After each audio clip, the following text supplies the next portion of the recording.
പരാതിയുമായി വടകര പോലീസ് സ്റ്റേഷനിലെത്തിയ അമ്മയ്ക്കും മകനും നീതി ലഭിച്ചില്ല. മകനെ മർദ്ദിച്ചതായും പരാതി. ഇളയ മകനെ കാണാനില്ലെന്ന് പരാതിയുമായാണ് അമ്മയും സഹോദരനും പോലീസ് സ്റ്റേഷനിൽ എത്തിയത്. നടക്കുതാഴെ വളയലത്ത് താഴെ കുനിയിൽ വനജയുടെ മകൻ സുബീഷിനെയാണ് മർദ്ദിച്ചതായി ഇവർ വടകരയിൽ നടത്തിയ വാർത്താ സമ്മേളനത്തിൽ ആരോപിച്ചത്. വനജയുടെ ഇളയ മകൻ സുജീഷിനെ ജനുവരി 22 മുതൽ കാണാതായിരുന്നു. തുടർന്ന് പരാതിയുമായി വടകര പോലീസ് സ്റ്റേഷനിൽ എത്തിയപ്പോൾ മൂത്ത മകനെയും കൂട്ടി വരാൻ പോലീസ് ആവശ്യപ്പെടുകയായിരുന്നുവെന്ന് വനജ പറഞ്ഞു. 30-ന് സുബീഷിനെയും കൂട്ടിച്ചെന്നപ്പോൾ പരാതി അന്വേഷിക്കുന്നതിന് പകരം മർദ്ദിക്കുകയും എവിടെയാണ് കുഴിച്ചുമൂടിയിരിക്കുന്നതെന്ന് ചോദിക്കുകയും ചെയ്തെന്നുമാണ് പരാതി. മാത്രമല്ല, കരഞ്ഞു പറഞ്ഞിട്ടും സ്റ്റേഷനിൽ നിന്നും പോകാൻ അനുവദിച്ചില്ലെന്നും വനജയും ബന്ധുക്കളും പറഞ്ഞു. SP-ക്ക് പരാതി നൽകുമെന്നും ഇവർ അറിയിച്ചു. സുജീഷിനെയും തിരികെ എത്തിയിട്ടില്ല. മർദ്ദിച്ചിട്ടില്ലെന്നും വനജയും സുബീഷും പരസ്പര വിരുദ്ധമായി സംസാരിച്ചതിനാൽ കുറച്ചു സമയം സ്റ്റേഷനിൽ ഇരുത്തുക മാത്രമാണ് ഉണ്ടായതെന്നും പോലീസ് പറയുന്നു. ഇവർക്ക് രണ്ടുപേർക്കും വടകര പോലീസ് സ്റ്റേഷനിൽ വെച്ചുണ്ടായ വളരെ മോശമായ, വളരെ ക്രൂരമായ അനുഭവമാണ് നിങ്ങളുടെ മുമ്പിൽ പറയാൻ വേണ്ടിയിട്ടാണ് ഇരിക്കുന്നത്. ഇവരുടെ മകൻ കഴിഞ്ഞ 22-ാം തീയതി ഇളയ മകൻ കാണാനില്ലായിരുന്നു. സാധാരണഗതിയിൽ 2 ദിവസം കഴിഞ്ഞിട്ടൊക്കെ വീട്ടിലേക്ക് തിരിച്ചു വരാറുണ്ട്. പക്ഷെ 2-3 ദിവസം കഴിഞ്ഞിട്ടും തിരിച്ചു വന്നില്ല. അങ്ങനെ 26-ാം തീയതി വടകര ഈ കാണാതായതിനെ കുറിച്ച് പറയാൻ വേണ്ടിയിട്ട്, പരാതി കൊടുക്കാൻ വേണ്ടിയിട്ട് വടകര പോലീസ് സ്റ്റേഷനിലേക്ക് പോയതാണ്.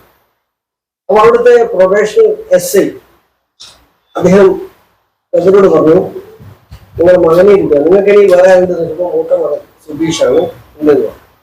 അങ്ങനെ മകനെയും കൂട്ടി വരാൻ വേണ്ടി പറഞ്ഞു. അങ്ങനെ അവര് 30-ാം തീയതി ഇങ്ങനെ സുഖമില്ലാണ്ട് കിടക്കുകയായിരുന്നു. ദേശത്ത് സുഖമായപ്പോൾ ഇതിനെയും കൂട്ടിയിട്ട് നേരെ പോലീസ് സ്റ്റേഷനിലേക്ക് പോയി. പോലീസ് സ്റ്റേഷനിൽ പോയപ്പോൾ ഫസ്റ്റ് തന്നെ ഇയാളെ ചെയ്തതെന്ന് വെച്ചാൽ ഇവന്റെ കഴുത്തിന് കുത്തിപ്പിടിച്ചിട്ട് വേറെ ചോദ്യം പത്തൊന്നുമില്ല, നേരെ വേറെ മുകളിലേക്ക് കൊണ്ടുപോയിട്ട് നന്നായിട്ട് അടിച്ചു. എന്നിട്ട് പറഞ്ഞു, നീ എഴുതിയാ നിന്റെ അനിയനാ അടിച്ചു കൊണ്ട് കുളിച്ചിട്ട് വന്നു.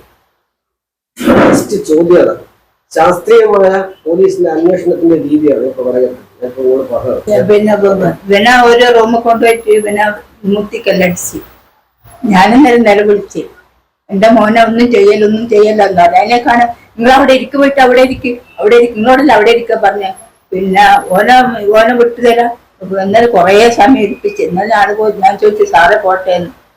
പോകാൻ നയിക്കില്ല, പിന്നെ ഇനിയും ചോദ്യം ചെയ്യാനുണ്ടെന്ന് പറഞ്ഞു. അന്നേരം പിന്നെ ഞാൻ തലയിട്ടടിക്കുന്നു. അന്നേരം എന്താ പോലീസുകൾ ആസ്പത്രിയിൽ കൊണ്ടുപോയി നോക്ക്, പിന്നെ മയക്കുമരുന്ന് ഇത് കൊടുക്കുന്നു എനിക്ക്.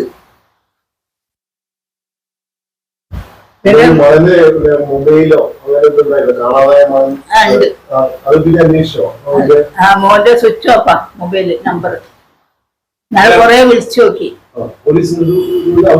അവരും നോക്കി, അവർക്കും കിട്ടുന്നില്ല. അവരും പറഞ്ഞപ്പോ ഞങ്ങൾക്ക് നമ്പർ കിട്ടുന്നില്ല, സ്വിച്ച് ഓഫ് ആണെന്ന് പറഞ്ഞു. ഞാൻ പറഞ്ഞ സാറേ, ഞാനൊന്നും ചെയ്തിട്ടില്ല. നമ്മളങ്ങനെ അമ്മക്ക് ചെയ്യാനാവുകയില്ല. നമ്മൾ കംപ്ലൈന്റ് കൊടുക്കാൻ പോയതാ. കംപ്ലൈന്റ് കൊടുക്കാൻ ആദ്യം റൂമിൽ കൊണ്ടുപോയി ഒരു അടി അടിച്ച്, പിന്നെ 2 റൂമിൽ കൊണ്ടുപോയിട്ട്, പിന്നെ അതേപോലെ തന്നെ പിന്നെ ഈച്ചലൊക്കെ 2 അടി അടിച്ച്. ചീത്ത എന്ന് വിളിച്ചില്ല. സത്യം പറ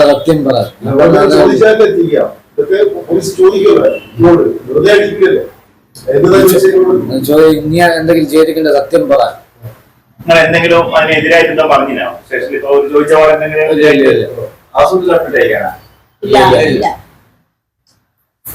അതായത് നിങ്ങളിപ്പോ പരാതി